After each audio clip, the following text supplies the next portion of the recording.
देश की ब्रिगेड। खूप खूप धन्यवाद। यानंतर मी निमंत्रित करतोय संभाजी ब्रिगेडचे प्रदेश कार्याध्यक्ष, आपले सर्वांचे मार्गदर्शक, आपले सर्वांचे लाडके मामा सन्मान्य सुधीर मामा देशमुख यांना जोरदार टाळ्यांच्या गजरामध्ये आपण त्यांचं स्वागत करूया। सन्मान्य सुधीर मामा देशमुख। जरा वरची मंडळी अर्धा एक घंटा शांत बसली तर फार चांगलं होईल। अर्धा एक घंटा टाइम आहे आपल्या कार्यक्रमाला, तोपर्यंत उठण्याची कोणी कृपया घाई करू नये आणि पुण्याच्या काही कार्यकर्त्यांनी थोडंसं लक्ष द्यावं। सर्वप्रथम उपस्थितांना जय जिजाऊ। राजमाता राष्ट्रमाता मा जिजाऊ मासाहेब, छत्रपती शिवाजी महाराज, ज्यांच्या नावावर आपलं संघटन चालतं, ते छत्रपती संभाजी महाराज, महात्मा ज्योतिराव फुले, सावित्रीबाई फुले, आरक्षणाचे जनक राजर्षी शाहू महाराज, घटनेचे शिल्पकार डॉक्टर बाबासाहेब आंबेडकर व समस्त महामानवांना ज्यांनी आपलं आयुष्य बहुजन समाजाच्या उद्धारासाठी खर्च केलं, त्या सर्व महामानवांना विनम्र अभिवादन करतो। व ज्यांनी तुम्हाला आम्हाला एक दिशा दिली आणि या दिशेतून आपण आपली दशा बदलवली, ते आदरणीय पुरुषोत्तमजी खेडेकर साहेब। आज लोकशाही सन्मान, लोकशाही जागर महामेळाव्यासाठी विचारपीठावर उपस्थित संभाजी ब्रिगेडचे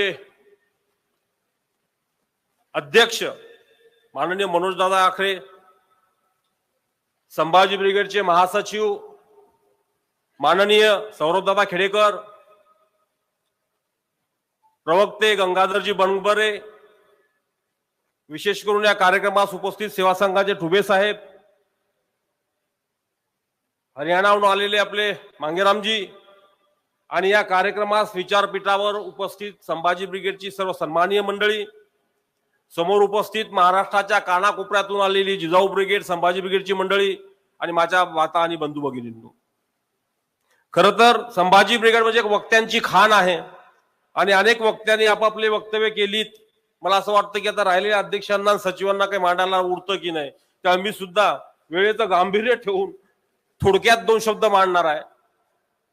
ज्या संभाजी ब्रिगेडच्या माध्यमातून आपण अनेक वर्ष सामाजिक क्षेत्रात काम केलंय, परंतु मागील 5-6 वर्षात आपण राजकीय क्षेत्रात उतरलोय आणि राजकीय क्षेत्रात आपण का आलोय तर पुरुषोत्तमजी खेडेकर साहेबांनी जी आपल्याला पंचसूत्री दिली, त्या पंचसूत्रीतला एक भाग म्हणजे राजसत्ता, आणि राजसत्तेशिवाय कुठलाही प्रश्न सुटत नाही आणि राजसत्ता हा अपरिहार्य मार्ग आहे।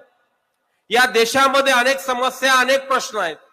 शेतकऱ्यांचे प्रश्न आहेत, युवकांचे प्रश्न आहेत, बेरोजगारांचे प्रश्न आहे आणि सध्या या देशामधला एक महत्वाचा विषय म्हणजे महिलांवर होणारे अनन्वित अत्याचार। प्रामुख्याने आपण चळवळीतून निर्माण झालेले आहोत, याचं आपण मूळ शोधलं पाहिजे की या देशामध्ये लहान बालक सुद्धा सुटली नाहीत। बदलापूरचं प्रकरण म्हणजे या जगात आपली नाचक्की झालेली आहे, पण याचं मूळ आहे मनुस्मृती। सध्या या महाराष्ट्र गव्हर्नमेंटने लाडकी बहीण योजना काढली।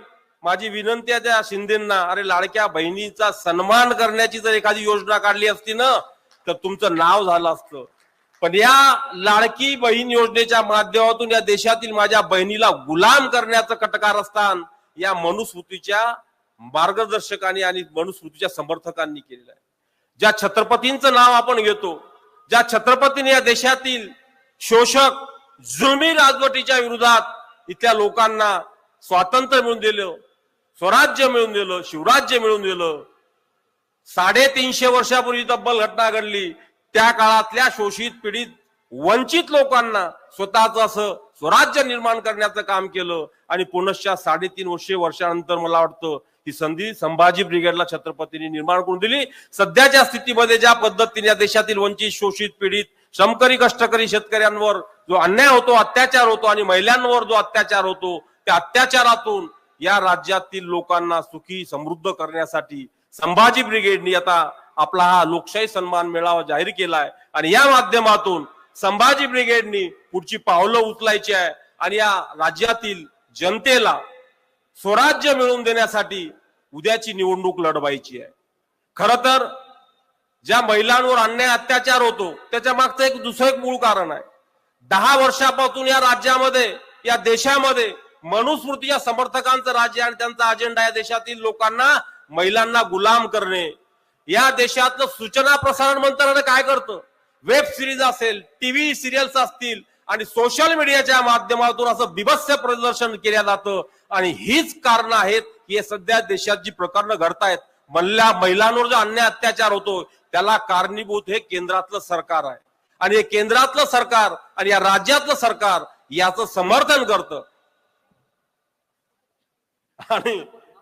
आणि समर्थन करतं. आणि या समर्थकांना खाली खेचण्यासाठी येणाऱ्या काळात होणाऱ्या विधानसभाच्या निवडणुकांच्या माध्यमातून संभाजी ब्रिगेडचे जर शिलेदार त्या संसदेत गेले असते तर आपण काही वेगळं करू शकलो असतो. पण आता ती पुनश्च संधी आलेली विधानसभेच्या माध्यमातून संभाजी ब्रिगेडचे जर 5 शिलेदार त्या विधान भवनात गेले तर महाराष्ट्राची दिशा बदलण्याची ताकद या संभाजी ब्रिगेडमध्ये आहे. आणि उद्याची दिशा तुम्हाला द्यायची आहे, या राज्याची दशा बदलायची आहे, महिलांचं संरक्षण करायचं आहे, महिलांचे हक्काधिकार त्यांच्यापर्यंत पोहोचवायचे आहे. आणि याच्यासाठी संभाजी ब्रिगेडची निर्मिती झालेली आहे. उद्याच्या येणाऱ्या काळात भाषण तर आपण करतोच, पण आपल्याला आपलं कर्तव्य करायचं आहे, विचार आणि कृती सुद्धा करायची आहे. इथून गेल्यानंतर घरी शांत न बसता संभाजी ब्रिगेडच्या मावळांनी ज्या पद्धतीने लोकसभेमध्ये सर्व पक्षाच्या महाआघाडीच्या लोकांसाठी आपण हिरिरीने भाग घेतला, काम केलं,